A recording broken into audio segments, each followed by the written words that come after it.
Hello, good morning to all of you. Today we are going to discuss about art, especially drawing, क्योंकि सिर्फ drawing ही art नहीं होती। Music, dance, जो हम कुछ भी लिखते हैं वो सारे का सारा जो पार्ट है वो आर्ट का ही पार्ट होता है। क्योंकि हमारा जो सब्जेक्ट है वो ड्राइंग है, तो इसलिए हम ड्राइंग के बारे में बात करेंगे कि ड्राइंग की हमारी लाइफ में क्या इम्पोर्टेंस है, क्यों हमें ड्राइंग सीखनी चाहिए। तो ड्राइंग सिर्फ एक्टिविटी नहीं है, ड्राइंग हमारा एक बहुत इम्पॉर्टेंट जो सब्जेक्ट है। क्योंकि सपोज हमने किसी भी फील्ड में जाना है, वो चाहे हमने डॉक्टर फील्ड में जाना है, इंजीनियर बनना है, जब कोई कुछ भी जो भी हमने फील्ड अपने लिए चूज़ किया है, तो उसमें ड्राइंग का बहुत इम्पोर्टेंट रोल होता है। हर फील्ड में हमें ड्राइंग की ज़रूरत पड़ती है, तो इसलिए थोड़ा सा ड्राइंग को हमने सीरियस लेके से समझने की कोशिश करनी है। ठीक है, तो आज की जो हमारी क्लास है उसमें हम ड्राइंग के बेसिक्स जो हैं वो स्टार्ट करेंगे, जैसे कि एलिमेंट ऑफ आर्ट के ड्राइंग स्टार्ट करने से पहले हमें कौन कौन सी जो रूल्स है उनका ध्यान रखना होता है, कौन कौन सी चीज़ें हमें माइंड में रखनी होती है। ठीक है, तो आज की जो क्लास है वो आपने बड़े ध्यान से देखनी है और उसकी प्रैक्टिस भी करनी है, क्योंकि जब तक हम प्रैक्टिस नहीं करेंगे तो ये हमारे समझ में नहीं आएगा। ठीक है, तो हम स्टार्ट करते हैं। So elements of art. Elements of art में जो सबसे पहले हम बात करेंगे तो वो लाइन की होती है। लाइन जो होती है वो ड्राइंग का सबसे इम्पॉर्टेंट पार्ट होता है। मतलब जब भी हम कोई ड्राइंग स्टार्ट करते हैं तो वो लाइन से ही स्टार्ट होती है। ठीक है, आपने देखना है कि लाइन का ड्राइंग में क्या इम्पोर्टेंस होती है।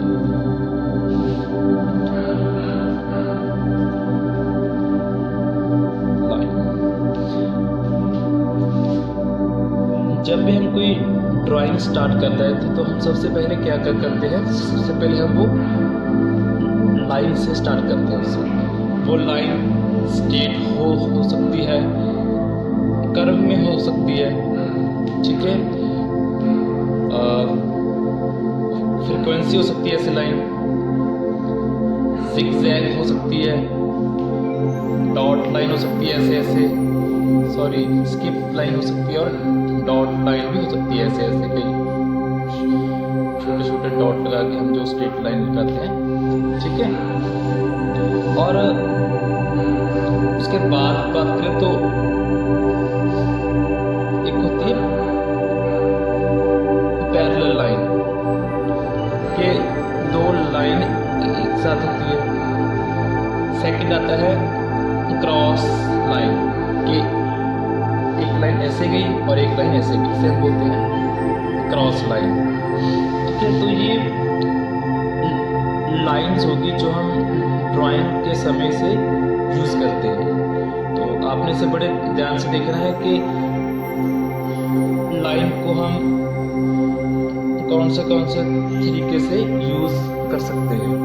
तो लाइन एक बहुत इम्पॉर्टेंट पार्ट होता है जब भी हम ड्राइंग स्टार्ट करते हैं। सपोज मैंने एक सर्कल शेप देनी है, तो सर्कल शेप में क्या होगा कि मैं लाइन ही स्टार्ट करूँगा ना। ऐसे देखो, ऐसे स्टार्ट किया उसे,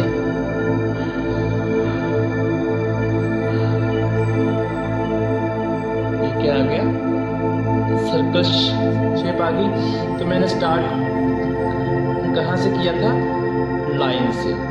ठीक है, तो लाइन का बहुत इम्पॉर्टेंट रोल होता है जब भी हम ड्राइंग स्टार्ट करते हैं, तो ये बात आपने ध्यान में रखनी है। सेकंड जो पार्ट आता है वो होता है फॉर्म, कि जब भी हम ड्राइंग करते हैं वो किस फॉर्म में होती है। फॉर्म की अगर हम बात करें तो फॉर्म दो तरीके की होती है, सिमेट्रिकल फॉर्म और असिमेट्रिकल फॉर्म। सिमेट्रिकल फॉर्म का मतलब होता है कि मैं आपको एक ड्राइंग बना के दिखाता हूँ।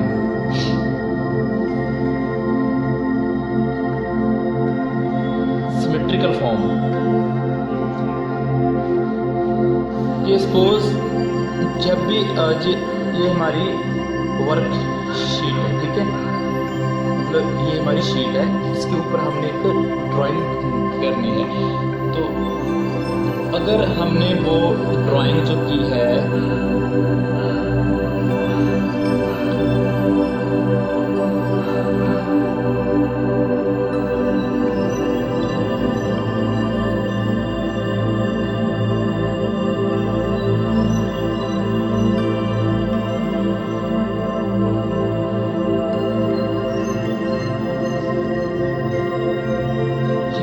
सपोज मैंने ये ड्राइंग की है, अगर मैं इसे बिल्कुल सेंटर से एक लाइन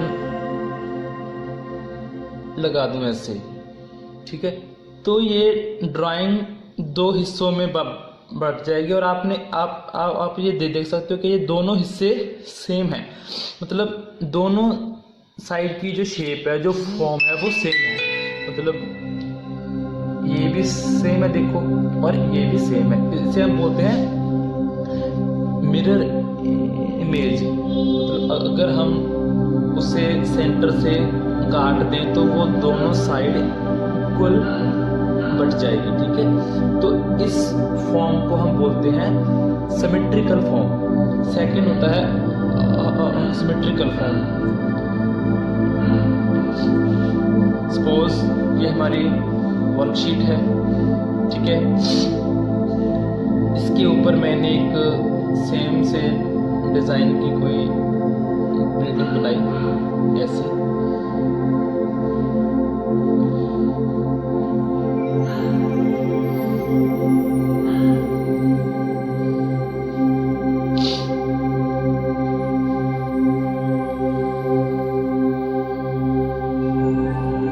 ठीक है, ये मैंने बिल्डिंग बना दी। अगर हम इसे भी सेम वे से सेंटर से ऐसे काट दें तो अभी आप देखोगे कि दोनों साइड जो शेप है वो डिफरेंट है, मतलब ये वाली शेप इस वाली शेप से हल्की सी डिफरेंस है। तो सिमेट्रिकल फॉर्म में जब हम ड्राइंग को सेंटर से दो हिस्सों में बांट दें तो दोनों साइड जो शेप है वो सेम होती है, ठीक है। बट सिमेट्रिकल फॉर्म में क्या होता है कि दोनों साइड शेप जो होती है वो डिफरेंट होती है, ठीक है। इस बात का आपने ध्यान रखना है। ये होता है फॉर्म। उसके बाद आता है हमारे पास geometrical shape, geometrical shapes.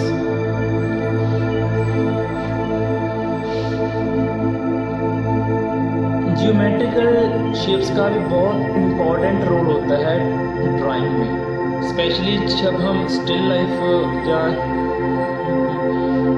Human face study start करते हैं तो उसमें ज्योमेट्रिकल शेप का बहुत इम्पोर्टेंट रोल होता है। सबसे पहले तो हमें ये मालूम होना चाहिए कि ज्योमेट्रिकल शेप्स जो होती हैं वो कौन सी होती हैं, ठीक है। Circle, square, rectangular, triangle, hexagonal, ऐसे पेंटागन, ये जो शेप होती है सारी क्या होती है ज्योमेट्रिकल शेप्स। तो अभी इसका ड्राइंग में क्या रोल होता है? जब भी हम कोई ड्राइंग तो जो भी हमारे सामने कोई ऑब्जेक्ट होता है तो हर ऑब्जेक्ट की एक बेसिक शेप होती है, तो वो जो उसकी बेसिक शेप होती है वो सारी ज्योमेट्रिकल शेप में से ही होती है। फॉर एग्जांपल जैसे हम कोई फ्रूट बनाते हैं, सपोज हमने एप्पल बनाना है, तो अगर हम एप्पल को थोड़ा सा ध्यान से देखें तो उसकी जो ज्योमेट्रिकल शेप है वो क्या है, सर्कल शेप है। तो सर्कल शेप को यूज करके हम एप्पल कैसे बना सकते हैं, आपने देखना। ये सपोज हमने एक सर्कल शेप ले लिया ऐसे, ठीक है। अभी इसको हम ऊपर से हल्का सा कर्व शेप में देंगे ऐसे, और सेम वैसे हल्का सा नीचे से भी इसे कर्व शेप में दे देंगे ऐसे, ये आ गया। उसके बाद ऐसे अभी जो रफ लाइंस है वो हम ऐसे हटा देंगे। तो ये जो हमारे पास फॉर्म आ गई, ये क्या बन गया, एप्पल, ठीक है। सर्कल शेप से ऐसे ही बहुत सारी चीजें होती हैं, जैसे कि सर्कल लिया हमने, ठीक है, और इसके सेंटर में एक स्ट्रेट लाइन ली, दो लाइन इधर एक ऊपर ऐसे, ठीक है। फिर तो हमारे पास ये क्या बन गया, एक फ्लावर पॉट बन गया,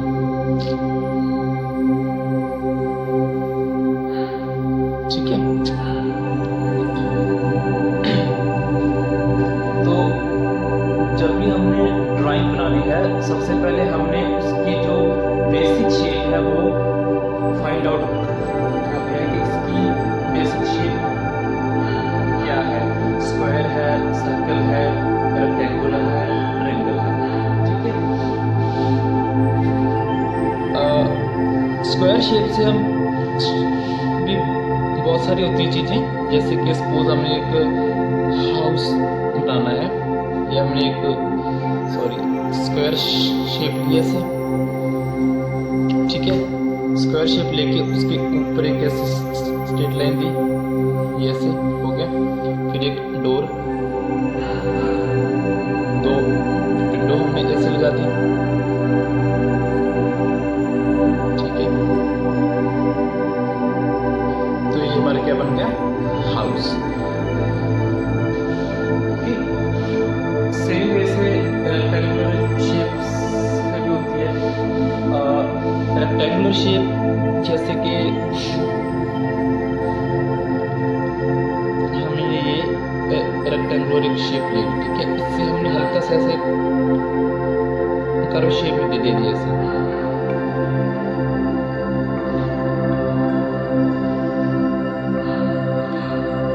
तो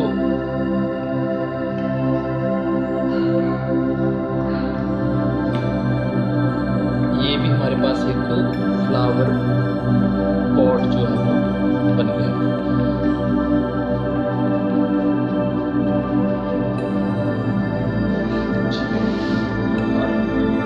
दो शेप को हम कंबाइन भी कर सकते हैं, जैसे कि रेक्टेंगुलर को, स्क्वायर को और सर्कल को। जैसे मैंने एक रेक्टेंगुलर लिए, एक शेप ऐसे ले ली, ठीक है। उसके बाद मैंने एक सर्कल ले लिया, स्क्वायर ले लिया, ठीक है। फिर से एक रेक्टेंगुलर ले लिया शेप ऐसे, और एक सर्कल शेप ले लिया, एक सर्कल शेप यहाँ पे और एक सर्कल शेप यहाँ पे, ठीक है। ये हो गया। अभी इसको मैंने हल्की सी डिटेल दे दी ऐसे,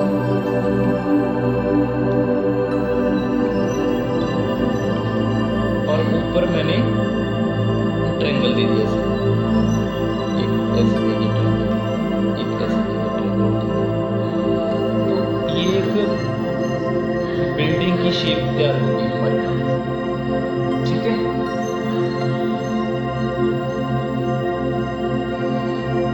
तो ऐसे ही हम, ठीक ज्योमेट्रिकल शेप को यूज़ करके कोई भी बिल्डिंग, कोई भी फ्रूट, जो स्टिल लाइफ का कोई भी सीन जो है हम वो तैयार कर सकते हैं।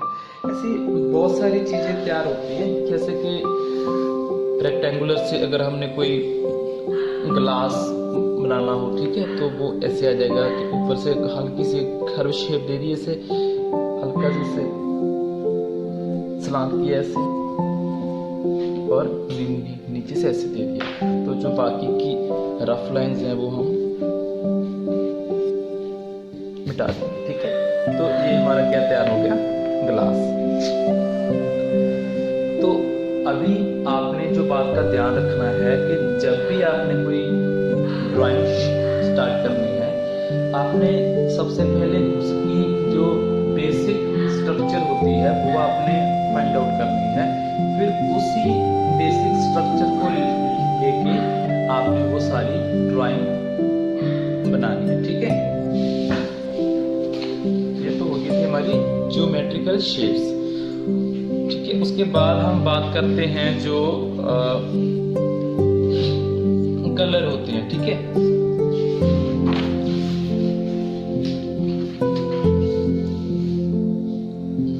कलर्स,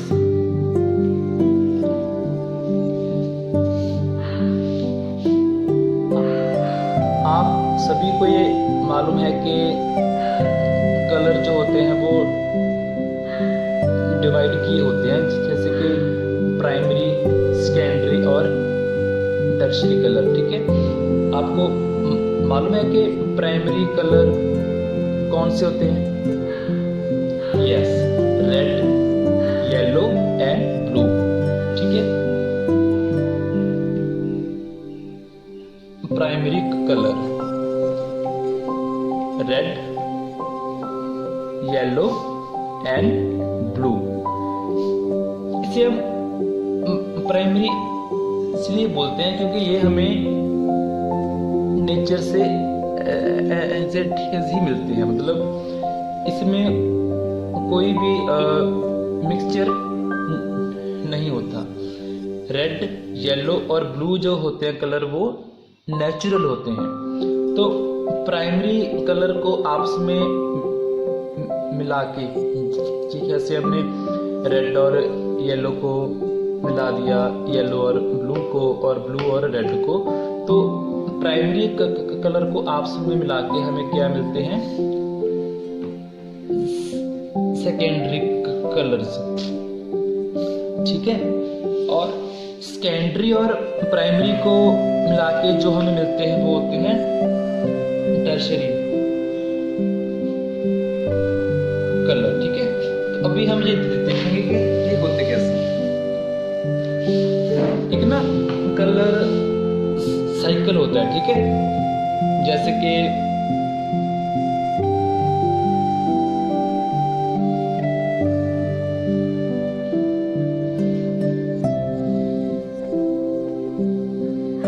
ये हो गया, ये हमने ले लिए प्राइमरी कलर।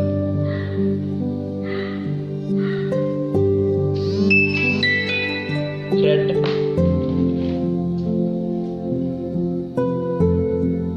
येलो और ब्लू,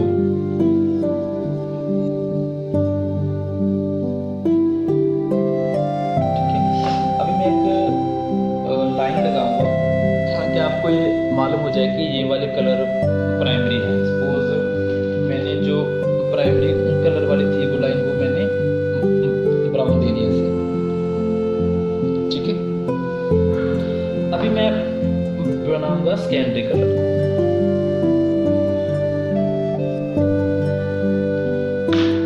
सेकेंडरी कलर को मैंने पिंक लाइन दे दी है,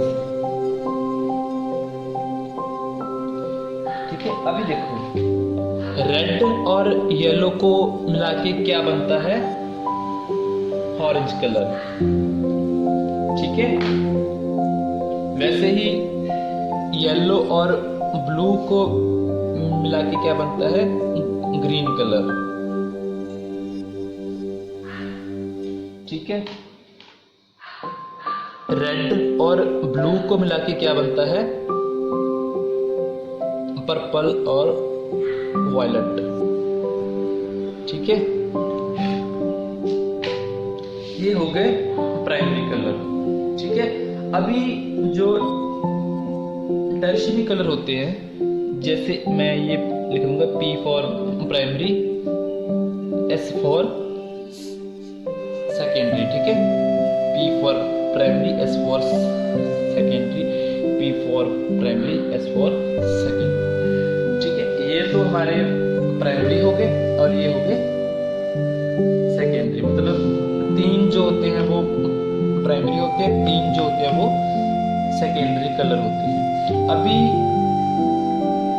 टर्शियरी कलर जो होते हैं वो प्राइमरी और सेकेंडरी को मिला के जो बनते हैं, इससे और इससे मिला के जो बनेगा, ठीक है, उसे हम बोलेंगे टर्शियरी कलर।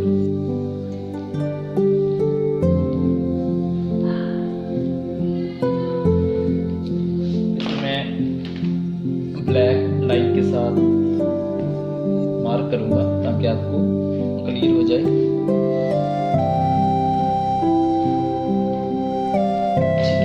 अभी देखो,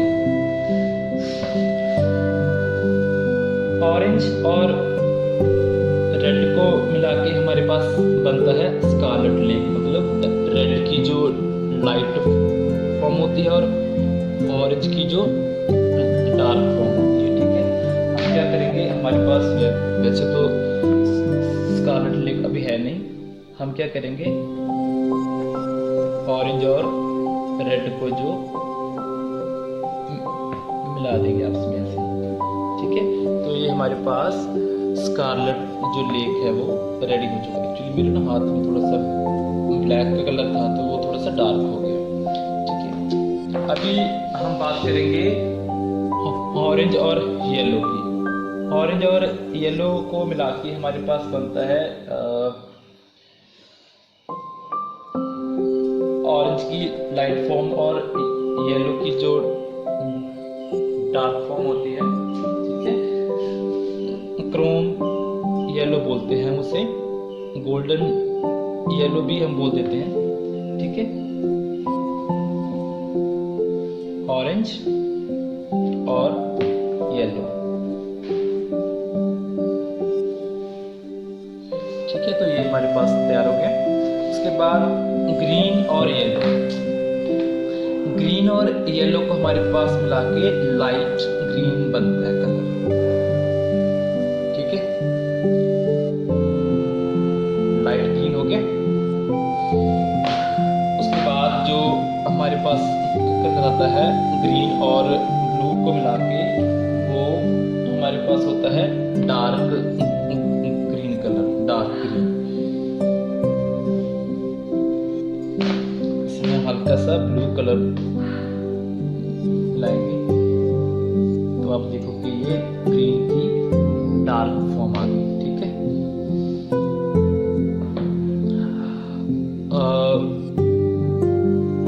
पर्पल और ब्लू को मिला के हमारे पास इंडिगो बनता है। मतलब ब्लू की एक थोड़ी सी डार्क फॉर्म होती है, उसे हम बोलते हैं इंडिगो।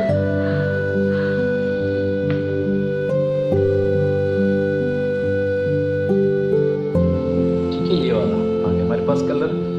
और रेड और पर्पल को मिला के हमारे पास बनता है क्रिम्सन लेक। मतलब रेड की एक डार्क फॉर्म होती है, इसे हम बोलते हैं क्रिम्सन लेक। तो ये हमारे पास आ गया। ठीक है, इसे हम P के साथ मेंशन कर देंगे।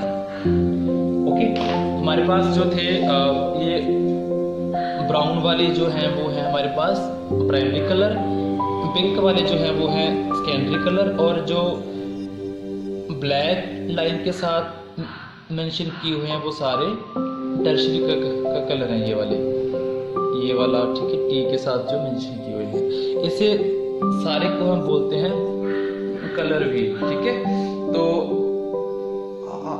आज के लिए बस इतना ही। तो जो हमारी नेक्स्ट क्लास होगी उसमें हम यहीं से स्टार्ट करेंगे, ठीक है। तो आपने जो हमने आज की क्लास में सीखा है वो आपने घर पे प्रैक्टिस करके देखनी है, ठीक है। तो आज की क्लास में हमने देखा कि जो एलिमेंट्स ऑफ आर्ट होते हैं उनका जब भी हम ड्राइंग स्टार्ट करते हैं उसमें क्या रोल होता है, ठीक है। तो जितना हमने आज की क्लास में किया आपने उसकी प्रैक्टिस करनी है, और जब हमारी दूसरी क्लास होगी तो हम यहीं से स्टार्ट करेंगे, ठीक है। Okay, all the best and take care, bye.